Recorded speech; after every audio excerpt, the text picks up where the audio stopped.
Ok, bueno, el tema del día de hoy es explotación laboral con la jornada excesiva, que esto viene con un cambio radical el año pasado, porque el 7 de junio en el 2024 se publicó la reforma en esta ley que está enorme, el título que es Ley General para prevenir, sancionar y erradicar los delitos en materia de trata de personas y para la protección y asistencia de las víctimas de este delito. Entonces está larguísima.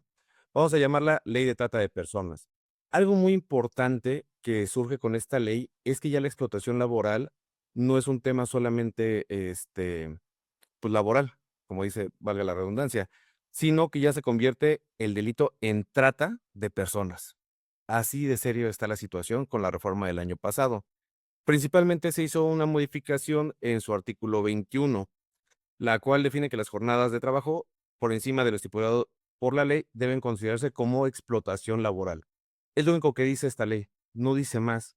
No dice si es 1 hora, 2 horas, 3 horas. Lo dejaron muy ambiguo. Ahorita, ¿cómo se llama? Los legisladores. Entonces, es parte de los abogados el ver qué criterios va a tomar, los jueces para este sentido. Entonces, aquí más que nada lo que se trata es de evitar el abuso del poder. Eso es lo que busca esta ley, que es un aprovechamiento, que justamente esas palabras que vienen en negritas y subrayadas son las importantes, que es aprovechamiento derivado de una relación, que para los empresarios es la relación laboral, y luego dependencia o subordinación de la víctima respecto al victimario. En toda relación laboral siempre hay subordinación y tenemos una relación laboral. Entonces ahí ya tenemos estos dos aspectos que cumplen con con este artículo de la ley. Y bueno, aquí ya viene lo importante del tema, es que el artículo 21 menciona que serán sancionados con pena de 3 a 10 años de prisión y de 5,000 a 50,000 días multa. Entonces, aquí sí se considera lo que dice la ley y se comprueba que el trabajador sufre una explotación laboral. Quien se va a la cárcel se va mínimo 3 años, máximo 10 años y forzosamente va a tener que pagar una multa. Pero esta multa que viene aquí en esta parte, aquí abajo, si tomamos en cuenta el salario mínimo vigente, la multa es de 1,3 millones, casi 1,4, y la máxima es de 13,9 millones, o sea, 14 millones de pesos. Aparte de pagar estas multas, en casos de ser condenado, también le tienen que pagar al trabajador, que ya es una víctima, una, reparación del daño, que también es todavía más dinero. Entonces, lo que trato de ahorita darles en este webinar es entender qué circunstancias se van a manejar por la ley, cómo se está manejando y qué tienen que hacer para prevenirlo, cómo se tienen que proteger como empresarios.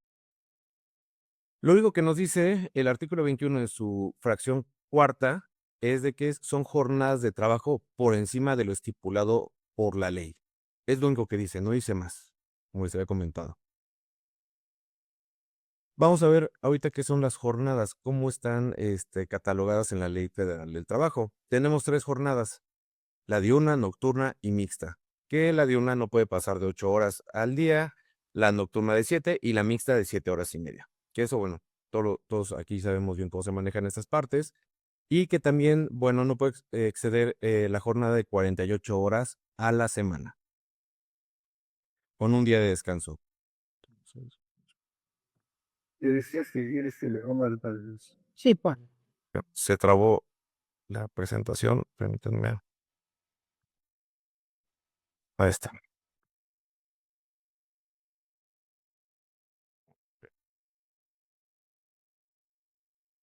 Ok.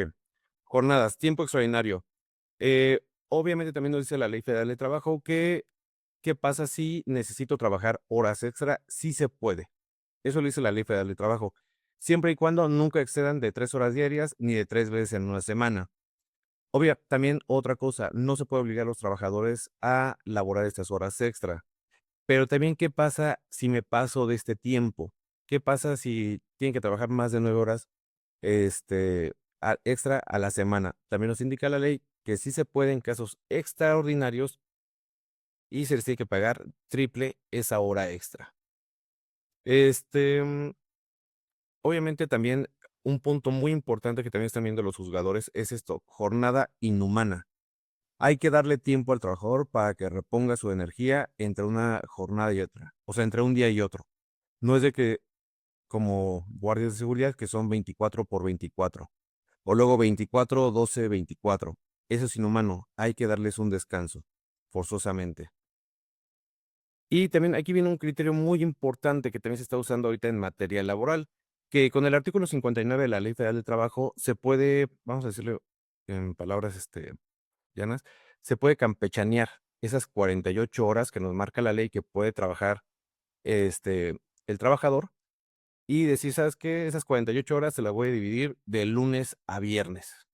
Vas a trabajar un día 9, el otro 10, el otro 9, siempre y cuando no pase de 48 horas. Eso está válido.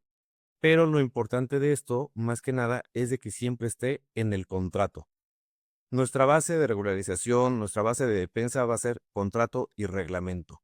Y para esto, esta ley que viene, que les vengo a explicar, también va a ser cómo checan la hora de entrada y de salida. Eso es de suma importancia. Esas van a ser sus herramientas de defensa para cualquier caso que quieran presentarles una denuncia. Ahora, ya, eso fue como la introducción. Vamos a el tema importante, la vía penal, que es lo que está sucediendo. Esto yo se los puedo decir ya porque ya presenté yo denuncias por parte de los trabajadores contra patrones.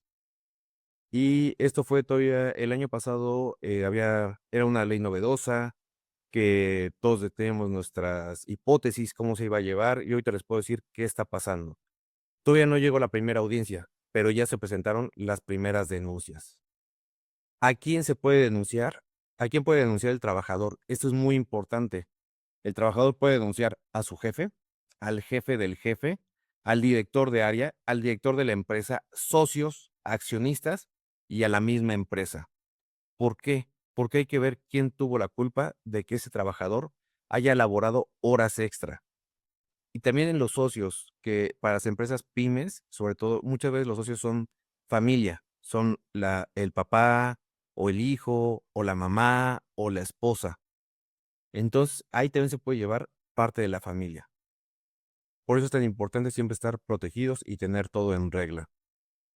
Al principio también, cuando presenté la denuncia, la fiscalía no nos dejó denunciar a todos, hasta que ya hablando con el MP y viendo cómo, y tratando de interpretar la ley, porque les digo, no hay criterios, no hay jurisprudencias. Pudimos ver y llegar a esto, o sea, que hay que denunciar a todos los posibles, agresores contra la víctima para ver quién tuvo la culpa o cuántos tuvieron la culpa. Ok, ahora vamos aquí a vía penal. Una vez presentada o declarada la denuncia, se forma una carpeta de investigación. Aquí todos los que les mencioné en la lámina anterior van a ser investigados. Aquí esa etapa es muy importante para las empresas. Si llegan a saber que les levantaron una denuncia, lo más seguro es que el MP los vaya a citar para llegar a una conciliación. Aquí depende de su área de recursos humanos, de sus abogados laboralistas y penalistas en este caso, el ver si tiene fundamentos esa denuncia. Porque si llega a tener algo y creen que sí puedan ser vinculados a proceso, sería mejor llegar a un convenio con el trabajador en ese momento para pedirle el perdón o que se desista de la denuncia. Pero solamente es en este caso. Es también muy importante marcarles que se puede llegar al perdón antes de la primera audiencia. Si pasa la primera audiencia, ya no hay perdón. ¿Por qué? Porque este es un delito que se sigue por oficio. Aquí podrán ustedes llegar a un arreglo, lo que quieran con la víctima después de la primera audiencia, pero se tiene que seguir por oficio. Entonces, alguien sí o sí se va a ir a la cárcel. Y ese es un tema muy delicado. Una vez terminada la etapa de investigación, el MP solicitará la primera audiencia ante el juez de control. Ahí es donde los van a llevar por primera vez para que estén presentes como patrones o jefes ante un juez, donde este juez va a decir si sí procede el delito o no. Ahora también, ¿qué pasa aquí? Muchos laboralistas están diciendo que se necesita una sentencia laboral donde se condenen las horas extra. Lamentablemente eso no es cierto. se puede llevar en 2 vías. Ahorita estoy llevando, demandas contra patrones por despido injustificado y al mismo tiempo la denuncia penal. Sí procede. Una cosa es de que los tribunales laborales están viendo el derecho laboral y la fiscalía está viendo si se cometió algún delito. Entonces, no porque te absuelvan o porque ganes el juicio laboral, significa que ya te libraste de la parte penal. No. ¿Por qué? Porque también muchos jueces en materia, laboral dicen o tienen este criterio que es imposible que una persona labore muchas horas extra, pero sabemos que en la práctica que esto sí sucede. Entonces, bueno, ya en la primera audiencia, el delito se va a catalogar un 80%, 90% como trata de personas. Y aquí no existe el perdón. Lo peligroso de esta parte es que la trata de personas, por el artículo 19 constitucional, se considera como prisión preventiva oficiosa. Entonces también tienen un 80% de no salir de esa audiencia si están, si se les vincula a proceso, se van directamente a la cárcel, mientras dure el, las otras 2 audiencias, el siguiente procedimiento. Aquí viene justamente lo que es la prisión preventiva oficiosa. Es por el artículo 19, ¿sí? Estamos viendo el Ministerio Público y la policía, al tratarse de de un delito que está en este artículo, se va a seguir por oficio la denuncia. Ahora, también esto pasaba mucho el año pasado, que todos pensábamos que se iba a llevar a nivel federal y no. También hubo una reforma a la ley, ¿cómo se llama? Orgánica del Poder Judicial, en donde esta ley, este delito, perdón, si no está interviniendo el gobierno como cliente o como jefe, se va a llevar de manera local.